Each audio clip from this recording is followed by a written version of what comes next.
नमस्कार, आप देख रहे हैं के न्यूज। मैं हूं आपके साथ सूरी चौहान और मुद्दे की बात में आज जिक्र आतिशी नई दिशा में बढ़ेंगे कदम।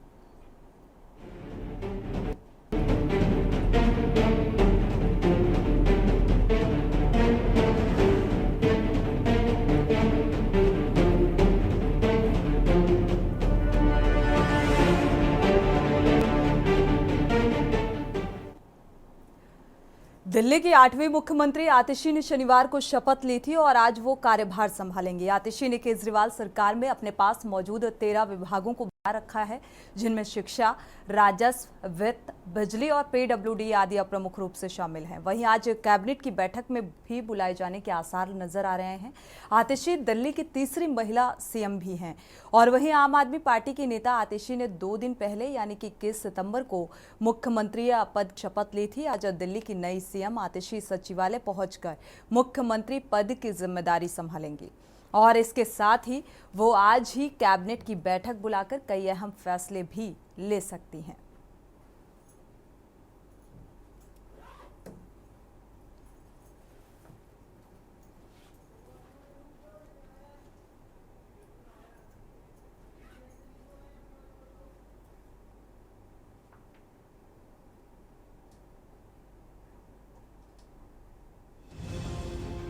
आज दिल्ली की कमान संभालेंगी आतिशी। नई सीएम आतिशी आज सोमवार को दिल्ली की कमान संभालेंगी। इसके साथ ही आज कैबिनेट की बैठक भी बुलाई जा सकती है। बताया जा रहा है कि कैबिनेट की बैठक में मुख्यमंत्री आतिशी कई अहम फैसले ले सकती है। इसके अलावा दिल्ली विधानसभा का सत्र बुलाने को लेकर भी चर्चा की जा सकती है। दिल्ली विधानसभा का सत्र 26 और 27 सितंबर को बुलाया जा सकता है। आतिशी का राजनीतिक सफर। आतिशी ने केजरीवाल सरकार में अपने पास मौजूद 13 विभागों को बरकरार रखा है, जिनमें शिक्षा, राजस्व, वित्त, बिजली और पीडब्ल्यूडी आदि प्रमुख रूप से शामिल हैं। इनके साथ ही उनकी कैबिनेट के अंत मंत्री भी कार्यभार संभालेंगे। कई बैठकें कर सकती है सीएम आतिशी। पहले ही दिन से आतिशी द्वारा लगातार बैठकों का दौर शुरू किए जाने की संभावना है। आज या कल कैबिनेट की बैठक भी बुलाए जाने के आसार हैं।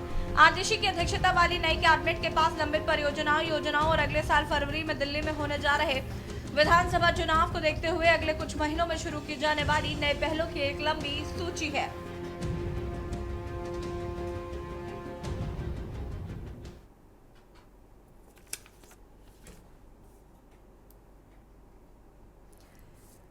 तो जाहिर सी बात है, सीएम पद की शपथ ली और इसके बाद आज बतौर मुख्यमंत्री आतिशी पदभार संभालेंगी। यानी कि दिल्ली की राजनीति में पिछले कुछ दिनों से देखा जाए तो एक बड़ा फेरबदल देखने को मिल रहा है और पूरे आसार नजर आ रहे हैं कि आज कैबिनेट की बैठक भी बुलाई जा सकती है। कैबिनेट की बैठक में कुछ अहम फैसले लिए जा सकते हैं और इस फैसले को आने वाले समय में एक बड़े बदलाव के रूप में भी देखा जा सकता है। तो चार मंत्रियों का कार्यभार संभालने के लिए पूरी तैयारी दिल्ली की मुख्यमंत्री।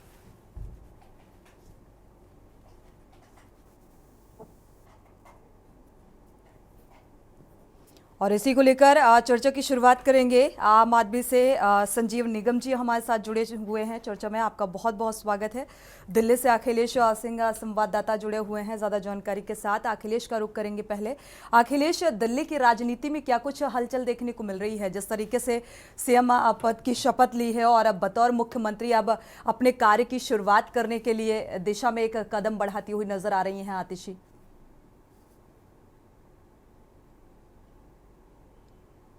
दिल्ली में एक नई सरकार का गठन हो चुका है।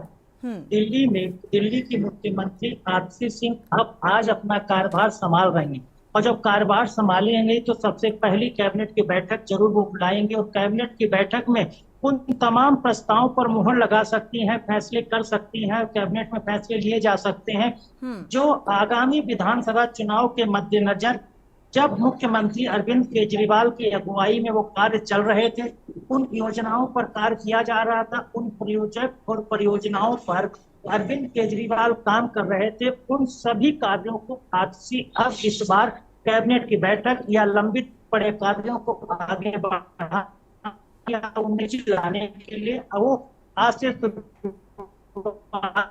कर देंगी।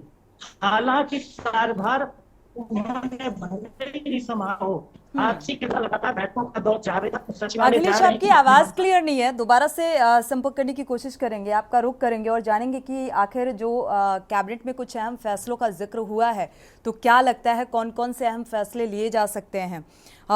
हमारे साथ बीजेपी प्रवक्ता भी जुड़ चुके हैं। आपका बहुत बहुत स्वागत है आविरल मलिक जी।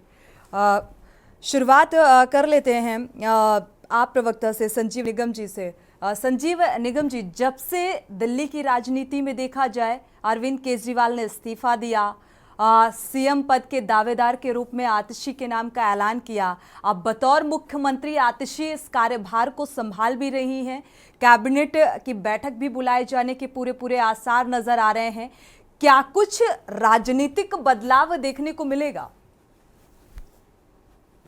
राजनीतिक बदलाव क्योंकि विपक्षी तो बहुत से चीजें प्रतिक्रियाओं को भी नजरअंदाज नहीं किया जा सकता है। ठीक बात है। जैसा कि आपने भी अनुभव किया होगा, जो प्रिंसिपल सेक्रेटरी हैं दिल्ली सरकार के, वो भी नए धर्मेंद्र जी आए हुए हैं। इससे पहले नरेश जी हुआ करते थे। तो मतलब ये आप कह सकते हैं इट्स ए कोइंसिडेंट कि वहां पर भी बदलाव है। नए अधिकारी भी जो है मुख्य सचिव के रूप में हैं और मुख्यमंत्री भी नई हैं दिल्ली की। तो एक अच्छा बेहतर कोऑर्डिनेशन की हम सारे लोग उम्मीद करते हैं। किसी भी कारणवश, मैं उन कारणों पे नहीं जाना चाह रहा हूं, किसी भी कारणवश अगर पीछे के जो हमारे कामों में दिल्ली सरकार के अगर जो धीमे पड़ गए थे, वो मैं नए वातावरण में समझ रहा हूं, अंदाजा लगा रहा हूं, उनकी रफ्तार कई गुना तेज होगी, क्योंकि समय बहुत कम है। जो भी है उनमें तेज मिल बैठ करके विचार करके वो काम निपटाए जाएंगे। जैसा कि आप खुद बता रही हैं कि आज जो है अभी कैबिनेट की बैठक भी होगी जैसे पदभार संभालने के बाद, और निश्चित तौर से उनमें चर्चा होगी कैबिनेट में तमाम कौन कौन से बिंदु आगे रखने हैं, क्योंकि 26 और 27 को जो सेशन होगा विधानसभा का। और मैं जहां तक समझ पा रहा हूं, चूंकि पार्टी का प्रवक्ता हूं और इतने दिनों से पार्टी से ताल्लुकात रखता हूं, कि सबसे पहले जो योजना है, जो हमारी बहनों को, महिलाओं को दिल्ली सरकार ने मतलब वायदा किया था कि पहले कि हम उनको 1000 रुपए प्रति माह देंगे, उन सभी बहनों को जो कि 18 वर्ष से ऊपर की हैं और कोई लाभ नहीं ले रही, किसी सरकारी नौकरी में नहीं है या उनको कोई इनकम टैक्स वगैरह नहीं देती है, ऐसे सभी बहनों को हम वो देंगे। तो इस योजना को सर्वप्रथम तेजी से जो है मूर्त रूप दिया जाएगा। और बाकी और भी तमाम सारे हैं जो चीजें छूटे रहे हैं, उनको सबको 1 बाय 1 वो प्रायोरिटी वाइज डिसाइड करेंगी मुख्यमंत्री महोदया और आगे उसको बढ़ाएंगी। क्योंकि अल्टीमेटली जो मुख्य हम लोगों का उद्देश्य है वो है कि जब चुनाव पुनः होंगे तो उन चुनावों में भारी बहुमत से अरविंद केजरीवाल जी को वो फिर पुनः जो है वो कुर्सी सौंपने का कार्य होगा हमारा, क्योंकि सारी जनता तक हम वो सारी चीजें पहुंचा दें और जो हमारा उद्देश्य है वो हम अपने उद्देश्यों पर आगे बढ़ेंगे। ठीक है, बहुत सारे उद्देश्य हैं, बहुत सारे बदलाव की उम्मीदें नजर आ रही हैं। हमारे साथ आविरल मलिक जी भी जुड़ चुके हैं भारतीय जनता पार्टी से। आविरल मलिक जी, क्योंकि अब भारतीय जनता पार्टी दिल्ली के इस राजनीतिक बदलाव को कैसे ले रही है, चुनौती के तौर पर ले रही है, ये इस बदलाव को कैसे भारतीय जनता पार्टी ले रही है? जी देखिए, जहां तक विषय है चुनौती का, तो किसी प्रकार की कोई चुनौती भारतीय जनता पार्टी के सामने नहीं है। और जिस तरीके से संजीव जी बोल रहे थे अभी, तो ये असल बात नहीं बता पाए। इस प्रकार से आतिशी जी फैसले लेंगी, वो यदि फैसले अल्टीमेटली किसी के द्वारा लिए जाएंगे तो अरविंद केजरीवाल के द्वारा लिए जाएंगे। दिल्ली के विधायक अरविंद केजरीवाल निर्देशित करेंगे दिल्ली की मुख्यमंत्री को कि क्या फैसले लेने हैं और क्या करना है और क्या नहीं करना है। ये परिवर्तन दिल्ली के अंदर अवश्य आया। और जिस प्रकार से भ्रष्टाचार करने के बाद ये सर्टिफिकेट खुद को दे लेते हैं कट्टर ईमानदार होने का, ये अपने आप को ही सर्टिफिकेट बांट लेते हैं, अपने तरीके से सर्टिफिकेट दे लेते हैं कि विकास कर रहे हैं या क्या कर रहे हैं। क्या लगता है ये एक सिंपैथी, क्योंकि हरियाणा चुनाव है, इलेक्शन को देखते हुए ये एक सिंपैथी पाने की कोशिश, जो ये डिसीजन लिया गया, क्योंकि शुरुआती दौर से ही जब से इस्तीफा दिया अरविंद केजरीवाल ने और आतिशी के नाम का ऐलान किया, तब से ये वक्तव्य सामने आ रहे हैं। तो क्या इसे एक राजनीति के तौर पर देखा जाए या रणनीति के तौर पर देखा जाए आने वाले समय में, कि ये एक स्टंट है, एक रणनीति है?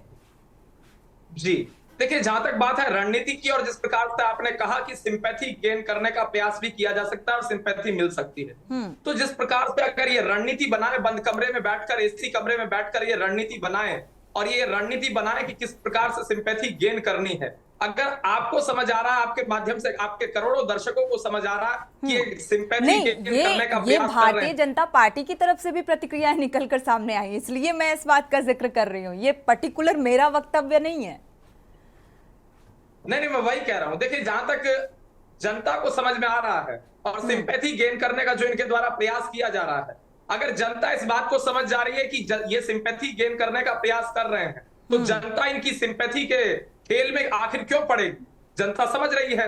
और जहां तक हरियाणा विधानसभा चुनाव का विषय है, किसी जिले में इनका कोई संगठन नहीं है, किसी गांव में इनका कोई नाम लेने वाला नहीं है। हरियाणा प्रदेश के अंदर, हरियाणा प्रदेश में जितने भी लोग हैं वो सब जानते हैं कि आम आदमी पार्टी ने क्या कुछ किया दिल्ली प्रदेश में। इनका संगठन वहां मजबूत नहीं है। इनके नेता हैं सुशील गुप्ता जी, आम आदमी पार्टी के प्रवक्ता हैं, बैठे हुए हैं, ये जानते होंगे।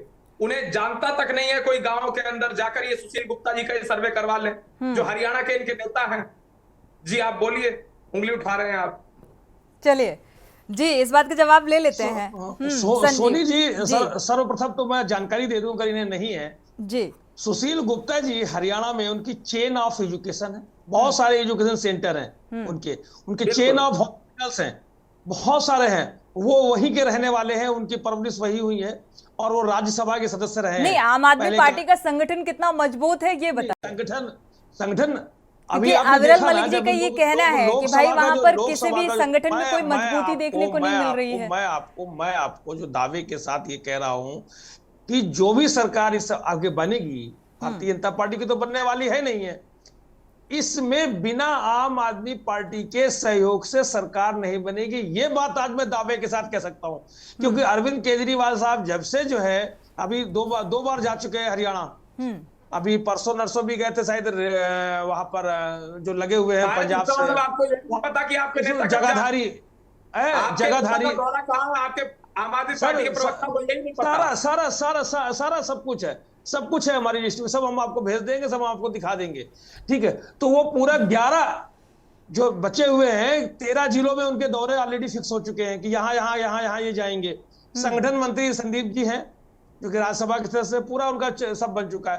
तो ये आप बिल्कुल उसमें न रहें कि जो है सरकार आपकी दोबारा से आने वाली है, क्योंकि जो आपने काम किया है भविष्यवाणी पहले से ही कर दी आपने। नहीं, भविष्यवाणी जो है, जो दावे के साथ कह रहा हूं, पीछे लोकसभा के चुनावों में आपने देख लिया, ये 10 सीटें हुआ करती थी, 10 में से इनकी आधी रह गई, 5 रह गई, हाफ हो गए, और अब ये साफ होने की कगार पर है, साफ होने की दिशा में है। कहां इनका बचा? जब आप काम करोगे, आप किसी के हुए, न पहलवानों के हुए, न नौजवानों के हुए, न खिलाड़ियों के हुए। जब आप किसी के हुए नहीं है और आप सवालिया निशान लगा देते हो, जो विनेश फोगाट जी हैं, जो प्लेयर है नेशनल, वो जाकर के किसी पार्टी में शामिल हो गए, आपकी पार्टी में आ जाती तो बड़ा अच्छा हो जाता। आपकी पार्टी में तमाम लोग आ गए। चलिए ठीक है, इस मसले पर भी आगे बात करेंगे। विशेष संवाददाता भी हमारे साथ जुड़े हुए हैं, आते हैं अविरल जी।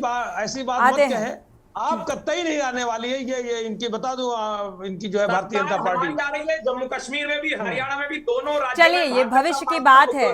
और यूपी में तो आजकल उपचुनाव को लेकर किस तरीके से वॉर छिड़ा हुआ है, वो भी देखने में हर रोज टिप्पणियां सामने आती हैं, बयानबाजी सामने आती है। तो अभी तो सीधा सभी राजनीतिक दलों का फोकस जो है वो उपचुनाव को लेकर नजर आ रहा है, और तैयारी भी उसी तरीके की नजर आ रही है। अब ये रिजल्ट बताएंगे कि किसका कहां पर कितना प्रभुत्व और संगठन में मजबूती देखने को मिलती है। दिल्ली के नए सीएम के नजर आ रहे हैं और आज कैबिनेट की बैठक भी बुलाई जा सकती है, कई अहम फैसले भी लिए जा सकते हैं। इसको लेकर और ज्यादा जानकारी के साथ हमारे साथ विशेष संवाददाता जुड़े हुए हैं, अखिलेश सिंह का रुख कर लेते हैं। अखिलेश, देखा जाए तो आज क्या कुछ अहम फैसले लिए जा सकते हैं इस कैबिनेट की बैठक में?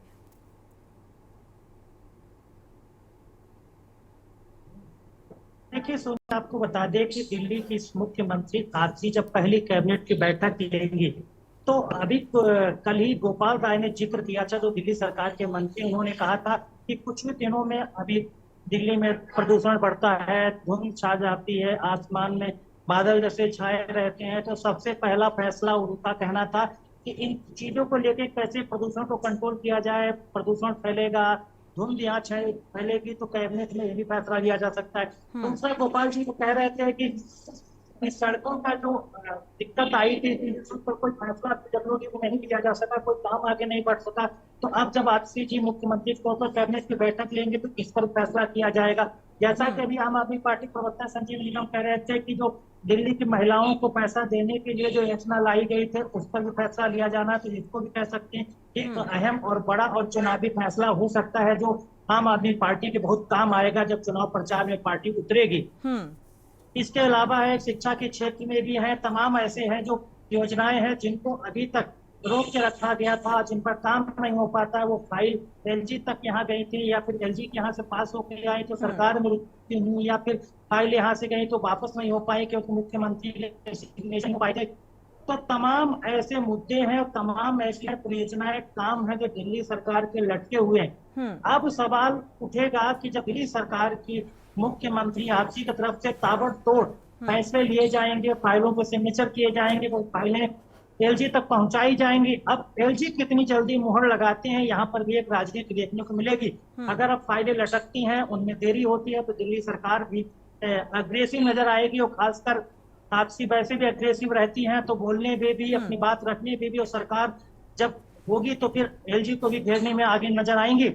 तो सवाल यही है कि बिल्कुल करीब 5 अखिलेश, महीने की यहाँ सरकार पर चलना देखा है और जाए 5 कई महीने की अहम सरकार में जो विभाग हैं उनकी जिम्मेदारी को भी संभालती हुई आतिशी नजर आ रही हैं और अब आतिशी सरकार से भी काफी उम्मीदें, लेकिन जिस तरीके से पार्टी का वक्तव्य सामने आता है, बयान सामने आता है कि एक रोबोटिक है मुख्यमंत्री, यानी कि अरविंद केजरीवाल जो कहेंगे उसी हिसाब से कार्य को आगे बढ़ाया जाएगा। हरियाणा की राजनीति को लेकर अगर बात की जाए, यहाँ पर जैसे अविरल मलिक जी कह रहे थे कि आम आदमी पार्टी की कहीं भी संगठन में मजबूती देखने को नहीं मिल रही है, तो जमीनी स्तर पर क्या कुछ देख पा रहे हैं?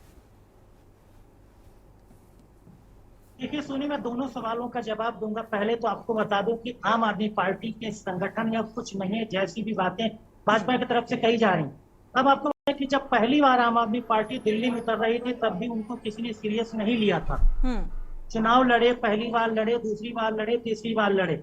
उसके बाद जब गुजरात आम आदमी पार्टी गई, वो तो भारतीय जनता पार्टी का सबसे मजबूत कड़ माना जाता है, प्रधानमंत्री नरेंद्र मोदी का गृह प्रदेश माना जाता है, वहां पर भी आम आदमी पार्टी ने दमदारी से चुनाव लड़ा और विधायक उनके वहां पर जीतते।